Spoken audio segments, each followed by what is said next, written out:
नमस्कार विद्यार्थी मित्रांनो, हा व्हिडिओ अत्यंत महत्त्वाचा आहे जे विद्यार्थी इलेक्ट्रिकल सेकंड इयरला आहेत, म्हणजेच इलेक्ट्रिकल थर्ड सेमिस्टरला आहेत. तर या व्हिडिओमध्ये आपण इलेक्ट्रिकल थर्ड सेमिस्टरचा डिटेल सिलेबस जो आहे तो आपण डिस्कस करणार आहोत. तर विद्यार्थी मित्रांनो, तुम्हाला या व्हिडिओमधनं काय काय समजेल, तर तुम्हाला थर्ड सेमिस्टरला एकूण किती सब्जेक्ट आहेत आणि हा थर्ड सेमिस्टर तुमचा टोटल किती मार्कसाठी आहे आणि त्यानंतर तुम्हाला जे सब्जेक्ट्स आहेत एकूण त्याच्यापैकी किती सब्जेक्टचे पेपर होणार आहेत आणि कोणते सब्जेक्ट प्रॅक्टिकलला आहेत, हे सगळं तुम्हाला डिटेलमध्ये समजून जाईल या व्हिडिओमध्ये. तर हा व्हिडिओ तुम्ही लास्ट पर्यंत बघा, म्हणजे तुम्हाला इलेक्ट्रिकल थर्ड सेमचा पूर्ण सिलेबस काय आहे, पूर्ण सिनॅरिओ काय आहे हे तुम्हाला समजून जाईल. तर आपण आता सिलेबस बघूया. तर इलेक्ट्रिकल थर्ड सेमिस्टरचा हा सिलेबसची ही स्कीम आहे. तर या ठिकाणी बघू शकता, याच्या अगोदर मी एक व्हिडिओ बनवला होतो. ज्या विद्यार्थ्यांनी तो व्हिडिओ बघितलेला नाही तर या यूट्यूब चॅनलवर आहे, तो व्हिडिओ तुम्ही बघून घ्या. तर हा इलेक्ट्रिकल थर्ड सेमिस्टर आहे तुमचं, ठीक आहे, थर्ड सेमिस्टर. तर त्याच्यामध्ये तुम्हाला आता बघा, या ठिकाणी तुम्ही बघू शकता हे थर्ड सेमिस्टर. त्याच्यानंतर स्कीम तुमची आहे के स्कीम नुसार, आणि ही जी स्कीम आहे तर गेल्या वर्षीपासून ही स्कीम सुरू झालेली आहे, ठीक आहे. मग त्याच्यानंतर तुम्हाला हे कोर्स टायटल म्हणजेच काय, या ठिकाणी सगळे तुम्हाला इथं सब्जेक्टचे नावं दिलेले आहेत. तर तुम्हाला बघा, याच्या अगोदरच्या व्हिडिओमध्ये मी तुम्हाला हे पूर्ण समजून सांगितलेलं आहे. सीएल म्हणजे काय, टीएल म्हणजे काय, एल म्हणजे काय, एफएटीएच म्हणजे काय असते, एसएटीएच म्हणजे काय असते, एफएपीआर म्हणजे काय आहे, एसएपीआर म्हणजे काय आहे, एसएलए म्हणजे काय, मिनिमम मार्क्स, मॅक्झिमम मार्क्स, हे सगळं समजून दाखवलेलं आहे. तर ते व्हिडिओ तुम्ही बघा. तर जो फर्स्ट सब्जेक्ट आहे तो सब्जेक्ट आहे इलेक्ट्रिकल सर्किट अँड नेटवर्क, ठीक आहे. तर या सब्जेक्टचा शॉर्ट फॉर्म आहे ECN. आणि त्याच्यानंतर या सब्जेक्टचा तुम्हाला सब्जेक्ट कोड लक्षात ठेवायचा आहे, ठीक आहे. तर बऱ्याच विद्यार्थ्यांचा प्रश्न असते, सर सब्जेक्ट कोड का लक्षात ठेवायचा. तर विद्यार्थी मित्रांनो, तुम्ही फर्स्ट आणि सेकंड सेमिस्टरचे पेपर दिलेले आहात MSBTचे बोर्डाचे, तर त्या पेपरवरती पूर्ण नाव नसते, ठीक आहे. आता जेव्हा तुम्हाला क्वेश्चन पेपर हातात येईल कोणत्या सब्जेक्टचा, इलेक्ट्रिकल सर्किट अँड नेटवर्कचा, तर तुम्हाला त्याच्यावरती तुम्हाला हे पूर्ण नाव बघायला मिळते का, नाही. तर काय बघायला मिळते, त्याच्यावरती सब्जेक्ट कोड बघायला मिळते, ठीक आहे. सब्जेक्ट कोड काय आहे मग या सब्जेक्टचा, 31, 33, 32, ठीक आहे, हे लक्षात ठेवायचं, ठीक आहे. तर सीएल म्हणजे या ठिकाणी बघा, क्लासरूम लर्निंग आवर्स आहेत हे. त्याच्यानंतर LL म्हणजे काय, तर लॅब लर्निंग आवर्स आहेत हे, ठीक आहे. तर या सब्जेक्टचं त्याच्यानंतर तुम्हाला हा या सब्जेक्टचा पेपर किती तासाचा असणार आहे, ठीक आहे. इलेक्ट्रिकल ब्रँचला सगळे पेपर हे 3 तासाचेच असतात, ठीक आहे. तर 4 तासाचा पेपर कोणाला असतो, जे मेकॅनिकलचा ड्रॉइंगचा सब्जेक्ट आहे त्यांनाच फक्त 4 तासाचा पेपर असतो. बाकी सगळ्या ब्रँचला जे थेरी पेपर आहेत ते 3 तासाचेच असतात, ठीक आहे. मग त्याच्यानंतर तुम्हाला हा सब्जेक्ट एकूण किती मार्कसाठी आहे, तर हा सब्जेक्ट एकूण तुम्हाला 175 मार्कसाठी आहे, ठीक आहे. त्याच्यापैकी तुम्हाला 30 मार्क, ठीक आहे, FATH चे आहेत. FATH म्हणजे या ठिकाणी तुम्ही बघू शकता, FA म्हणजे फॉर्मेटिव्ह असेसमेंट, ठीक आहे. म्हणजे जे तुमचे क्लास टेस्ट 2 होतात एका सेमिस्टरमध्ये, तुमचे 2 क्लास टेस्ट होतात 30-30 मार्काचे. तसं त्या टेस्टचं ॲव्हरेज काढल्या जाते आणि तुम्हाला 30 पैकी मार्क दिले जातात, ठीक आहे.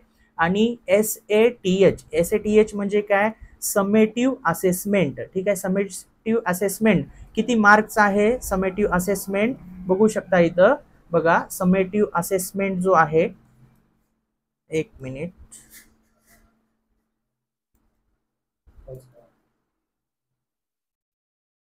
हा समेटिव्ह असेसमेंट जो आहे तो तुमचा आहे 70 मार्क्सचा. तर हा 70 मार्क्सचा तुमचा समेटिव्ह असेसमेंट.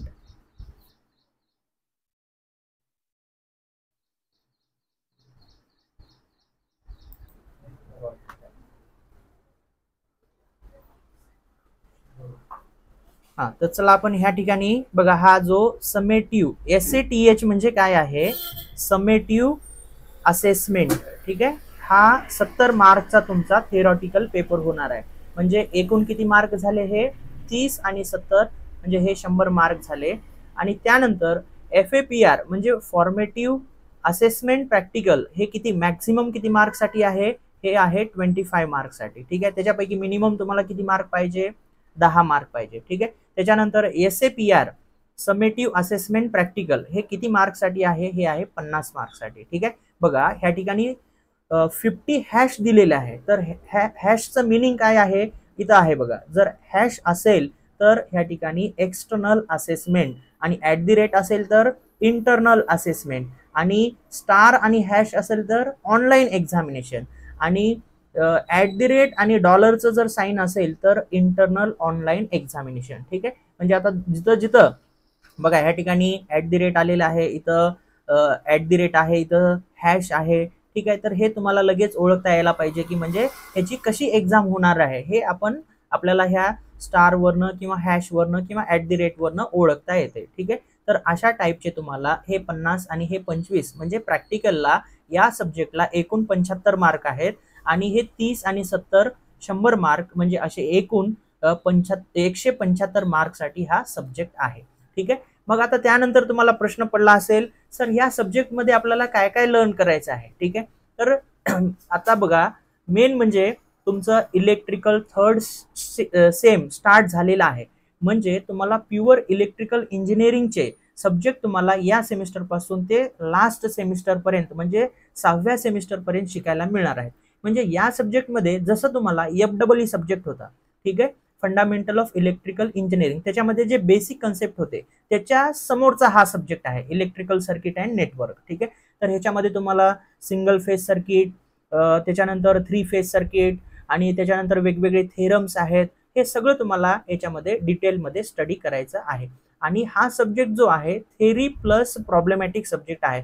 जसं FEE सब्जेक्ट होता ना तशाच टाईपचा हा सब्जेक्ट आहे. म्हणजे पेपरमध्ये तुम्हाला या सब्जेक्टची थेरी पण येईल आणि काही प्रॉब्लेम्स पण येतील. ठीक आहे. मग सेकंड जो सब्जेक्ट आहे तुमचा electric power generation transmission and distribution. ठीक आहे. आता बघा मी काय सांगतो ते काळजीपूर्वक ऐका. ह्याच्या अगोदर जे स्कीम होती त्या स्कीमसाठी हा जो इथं तुम्हाला कंबाईन करून सब्जेक्ट दिलेला आहे त्या स्कीम मध्ये इलेक्ट्रिक पॉवर जनरेशन हा वेगळा सब्जेक्ट होता, ट्रान्समिशन अँड डिस्ट्रीब्युशन हा वेगळा सब्जेक्ट होता. पण तुमच्या स्कीम मध्ये तुमचं जी नवीन स्कीम आहे त्याच्यामध्ये तुम्हाला दोन्ही सब्जेक्ट एकाच सब्जेक्ट मध्ये टाकलेले आहेत. म्हणजे ह्याचा सिलेबस जो आहे तो खूप जास्त सिलेबस आहे. कारण की पहिले 2 वेगवेगळे सब्जेक्ट होते तर त्या दोन्ही सब्जेक्टला एकच सब्जेक्ट केलेला आहे electric power generation transmission and distribution. ठीक आहे. म्हणजे हा सब्जेक्टचा जो ॲब्रिव्हिएशन म्हणजे शॉर्ट फॉर्म जो आहे तो काय आहे GTD. लक्षात ठेवा. G म्हणजे काय जनरेशन, T म्हणजे काय ट्रान्समिशन, D म्हणजे काय डिस्ट्रीब्युशन आणि त्यानंतर या सब्जेक्टचा सब्जेक्ट कोड लक्षात ठेवायचा आहे. ठीक आहे. काय सब्जेक्ट कोड आहे 313333. ठीक आहे. मग त्याच्यानंतर इथं तुम्हाला CL आवर, TL आवर, LL आवर दिलेले आहेत. ठीक आहे. या ठिकाणी तुम्ही बघू शकता. मग नेक्स्ट जे महत्वाचं आहे 3 तासाचा पेपर आहे हा पण आणि मार्क डिस्ट्रीब्युशन जे या सब्जेक्टचं आहे सेम जो वरचा सब्जेक्ट होता तशाच टाईप मध्ये आहे आणि हा सुद्धा सब्जेक्ट एकूण 175 मार्कला आहे. फक्त इथं हॅश होतं, इथं @ आहे. म्हणजे @ आहे म्हणजेच कोणती एक्झाम होणार आहे तुमची इंटरनल असेसमेंट होणार आहे. ठीक आहे. तर ह्याची ऑनलाईन एक्झाम वगैरे आहे का? नाही. एक्सटर्नल असेसमेंट आहे का या सब्जेक्टला? नाही. फक्त इंटरनल असेसमेंट आहे. ठीक आहे. आणि त्याच्यानंतर हे जे 30 मार्क आहेत ते फॉर्मेटिव्ह असेसमेंट म्हणजे क्लास टेस्टचे आणि हा 70 मार्कचा पेपर एकूण 100 मार्क आणि प्रॅक्टिकलला 75 मार्क असे एकूण 175 मार्क 175 मार्कसाठी हा सब्जेक्ट आहे. मग आता नेक्स्ट तुम्हाला प्रश्न पडला असेल सर मग या सब्जेक्टमध्ये आपल्याला काय काय लर्न करायचं आहे, कोणकोणते टॉपिक आहेत. तर विद्यार्थी मित्रांनो लक्षात ठेवा हा इलेक्ट्रिकल इंजिनियर भविष्यामध्ये जर तुम्हाला इलेक्ट्रिकल फील्डमध्ये जर काम करायचं असेल ॲज अन इलेक्ट्रिकल इंजिनियर व्हायचं असेल आणि इलेक्ट्रिकल फील्डमध्ये काम करायचं असेल तर तुमच्यासाठी हा सब्जेक्ट अतिशय महत्त्वाचा आहे. तो म्हणजे इलेक्ट्रिक पॉवर जनरेट कशी होते. ठीक आहे. कोणकोणते सोर्सेस आहेत इलेक्ट्रिक पॉवर जनरेट करण्यासाठी. त्यानंतर जी काही पॉवर तुम्ही जनरेट केलात तर ती पॉवर कशी ट्रान्समिट करायची. ठीक आहे. ते सगळं या सब्जेक्टमध्ये आपल्याला शिकायला मिळणार आहे. त्यानंतर डिस्ट्रीब्युशन म्हणजे इलेक्ट्रिसिटी आपण डिस्ट्रीब्यूट कशी करतो. एक तुम्हाला साधं उदाहरण सांगतो. ठीक आहे. जसं एखादं समजा शहर आहे, जसं नांदेड शहर आहे. ठीक आहे. तर जसं त्या ठिकाणी आपल्याला पॉवर जे आहे म्हणजे वॉटर डिस्ट्रीब्यूट करायचं आहे समजा. मग आपण काय करतो एका डॅम मधून पाणी घेतो आणि पूर्ण शहराला डिस्ट्रीब्यूट करायचं आहे. म्हणजे सगळ्यात पहिल्यांदा आपल्याला मोठे पाईप लागतील त्या डॅम पासून. ठीक आहे. मग त्याच्यानंतर पूर्ण शहराला गल्लोगल्ली जर आपल्याला वॉटर डिस्ट्रीब्यूट करायचं असेल तर छोटे छोटे पाईप लागतील. तसंच आपल्या हे electric power generation, transmission and डिस्ट्रीब्युशनचं आहे. ठीक आहे. पहिल्यांदा इलेक्ट्रिक पॉवर प्लांटमध्ये इलेक्ट्रिसिटी जनरेट केल्या जाते. मोठे मोठे टावर्स तुम्ही बघितलं असेल रोड साईडनी मामाच्या गावाला जाताना वगैरे. ठीक आहे.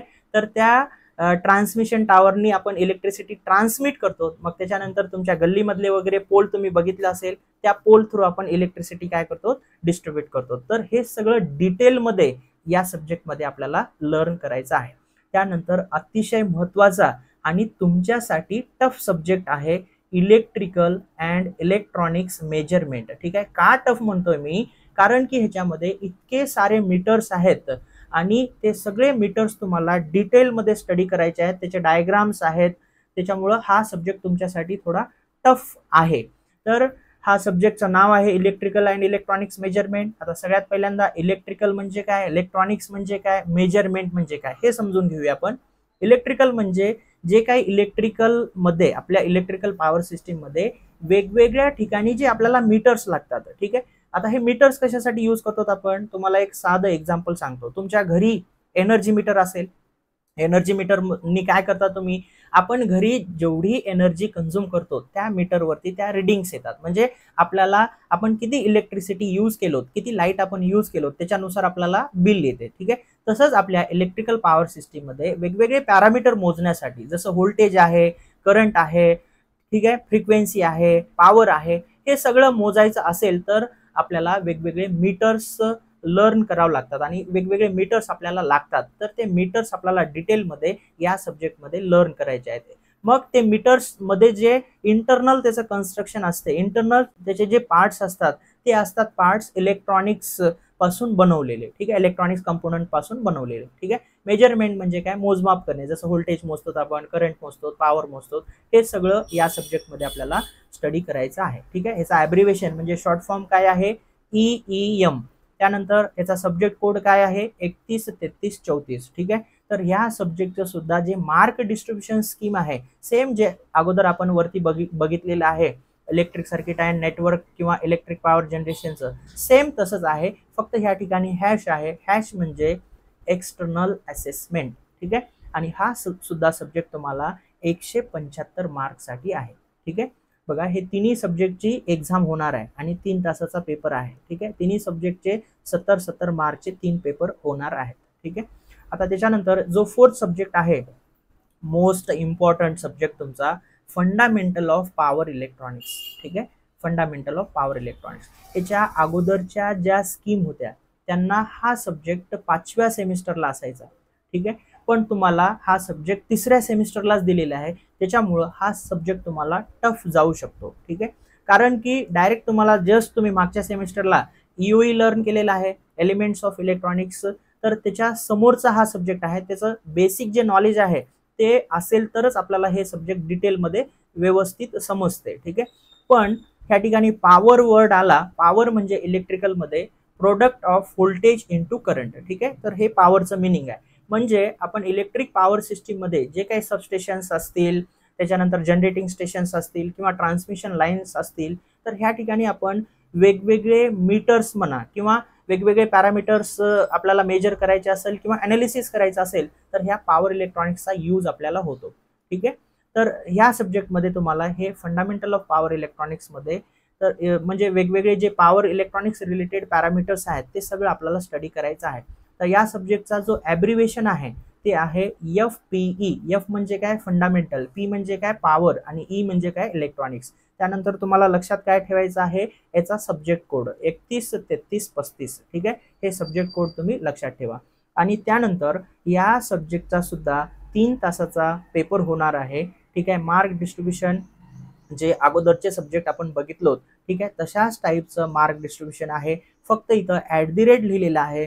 @ म्हणजे इंटरनल असेसमेंट. आणि हा सब्जेक्ट एकूण 175 मार्कसाठी आहे. किती मार्कसाठी आहे, 175. बघा, वरचे सगळे सब्जेक्ट टोटल 175 मार्कसाठी आहेत. आणि आता नेक्स्ट जो 5th सब्जेक्ट आहे, आणि 5th सब्जेक्ट तुम्हाला फक्त त्या सब्जेक्टचं प्रॅक्टिकल आहे. ठीक आहे. त्याची थेरी एक्झाम नाही. आणि 6th सब्जेक्ट सुद्धा फक्त प्रॅक्टिकल आहे, त्याची थेरी एक्झाम तुम्हाला नाही. ठीक आहे. तर हे इंडियन कॉन्स्टिट्यूटचा नवीन या सेमिस्टरला तुम्हाला या स्कीममध्ये के स्कीममध्ये नवीन सब्जेक्ट टाकलेला आहे. माझ्या मते हा सब्जेक्ट बऱ्याच ब्रँचला पण आहे. ठीक आहे, तर हे झालं तुमचं 5वा सब्जेक्ट. आणि हा सब्जेक्ट जो आहे, ठीक आहे, तर आता ह्याचा पेपर नसल्यामुळं ह्याचा सब्जेक्ट कोड वगैरे तुम्हाला काही लक्षात ठेवायची गरज नाही. फक्त याचं ॲब्रिव्हिएशन लक्षात ठेवा, EIC. आणि किती मार्कला आहे सब्जेक्ट हा? 50 मार्कला आहे. ठीक आहे, आणि 50 मार्क कशाचे आहेत? SLA साठी आहेत. ठीक आहे, तर अजून तुम्हाला प्रश्न पडला असेल, सर SLA म्हणजे काय? तर SLA म्हणजे सेल्फ लर्निंग असेसमेंट. ठीक आहे, तुम्हाला हे सेल्फ लर्न करायचं आहे.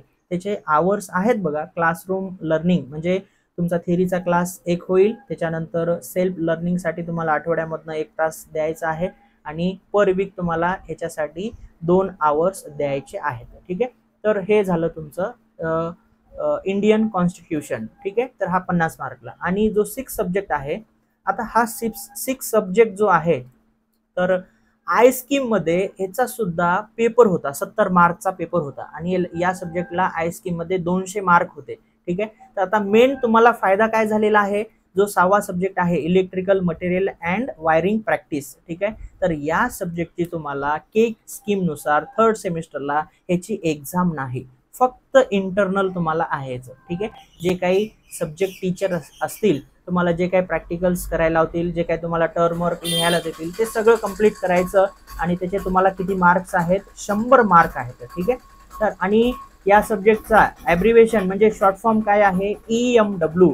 ठीक आहे, ई म्हणजे काय? इलेक्ट्रिकल, एम म्हणजे काय? मटेरियल, आणि डब्ल्यू म्हणजे काय? Wiring practices. ठीक आहे, तर एकूण असा हा 100 मार्कला आहे. तर टोटल तुम्ही या सेमिस्टरचे मार्क जर काउंट केलं, तर हा सेमिस्टर तुम्हाला 850 मार्कसाठी आहे. ठीक आहे, तर हे झालं पूर्ण तुमचा हा 3rd सेमिस्टरचा पूर्ण डिटेल सिलेबस. ठीक आहे, इथं तुम्हाला बघा, कधीही बघा, तुम्हाला आपल्याला समजा एखादं टूर काढायची आहे, किंवा तुम्हाला फिरायला जायचं आहे. ठीक आहे, तर जात असताना कोणकोणत्या गोष्टी लागतात, तर काय काय लागते? तुम्ही बाय रोड जाणार आहात का बाय बाईक जाणार आहात, त्याच्यानंतर तुम्ही का विमाननं जाणार आहात. ठीक आहे, हे म्हणजे फिक्स पाहिजे. आणि तुम्हाला कुठं जायचं आहे, किती किलोमीटर आहे, तिथं गेल्यानंतर राहायची फॅसिलिटी तुम्हाला आहे का, या सगळ्या गोष्टीचा आपण म्हणजे फिरायला जाण्याच्या अगोदर जसा विचार करतो, तसंच पहिल्यांदा 3rd सेमिस्टर सुरू झाल्यानंतर तुम्हाला सगळ्यात पहिल्यांदा हे माहित पाहिजे की किती तुम्हाला सब्जेक्ट आहेत, कोणकोणत्या सब्जेक्टला थेरी एक्झाम आहे, कोणकोणत्या सब्जेक्टला ऑनलाईन एक्झाम आहे, कोणत्या सब्जेक्टला इंटरनल असेसमेंट आहे, टोटल तुमचं 3rd सेमिस्टर किती मार्कचं आहे, या सगळ्या गोष्टीचा तुम्हाला म्हणजे माहिती पाहिजे सेमिस्टर सुरू होत असताना. ठीक आहे, आणि पुन्हा मग आपल्याला काहीच प्रॉब्लेम येत नाही एकदा सुरू झाल्यानंतर. ठीक आहे, अजून बघा, तुम्हाला याच्यामध्ये नवीन काय आहे तुमच्यासाठी, तर हे IKS इंडियन नॉलेज सिस्टीम. तर इंडियन नॉलेज सिस्टीमचा या सेमिस्टरला तुम्हाला काही नाही. 1st आणि 2nd सेमिस्टरला तुम्हाला मॅथमॅटिक्समध्ये ह्याचा होतं, तुम्हाला सिलेबस होता थोडाफार. ठीक आहे, पण या सेमिस्टरमध्ये त्याचं तुम्हाला काही नाही. आणि बाकी तुम्हाला जर समजा ह्याच्यामधलं काही जरी समजलं नसेल, तर कमेंटमध्ये नक्की कमेंट करायला विसरू नका. ठीक आहे, तुम्हाला कुठेही डाऊट असेल, कुठलाही याच्यामधला काही प्रॉब्लेम असेल, तर नक्की कमेंट करा. तर विद्यार्थी मित्रांनो, हा होता 3rd सेमिस्टरचा डिटेल सिलेबस. तुम्हाला हा व्हिडिओ कसा वाटला नक्की कमेंटमध्ये कळवा. आणि हा व्हिडिओ जर तुम्हाला आवडला असेल, तर नक्की या व्हिडिओला लाईक करा, आणि मॅक्झिमम तुमच्या मित्रांना या व्हिडिओची लिंक शेअर करा. आणि या यूट्यूब चॅनलला सबस्क्राईब करायला विसरू नका. तुम्ही जर सबस्क्राईब केलेलं असेल, तर जे 3rd सेमिस्टर रिलेटेड अपडेट्स आहेत, किंवा MSBTचे अपडेट्स आहेत, तर आपल्या ह्या यूट्यूब चॅनलवरती तुम्हाला मिळत जातील. तुम्ही सबस्क्राईब केलेलं असेल, तर सगळ्यात पहिल्यांदा नोटिफिकेशन तुमच्यापर्यंत येईल, आणि अतिशय महत्त्वाची माहिती तुम्हाला ह्या सिलेबसची म्हणा, MSBTची म्हणा, समजेल. तर या व्हिडिओमध्ये आपण इथंच थांबूया. पुन्हा भेटूया नेक्स्ट व्हिडिओमध्ये. थँक्यू. लावून केला व्हिडिओ.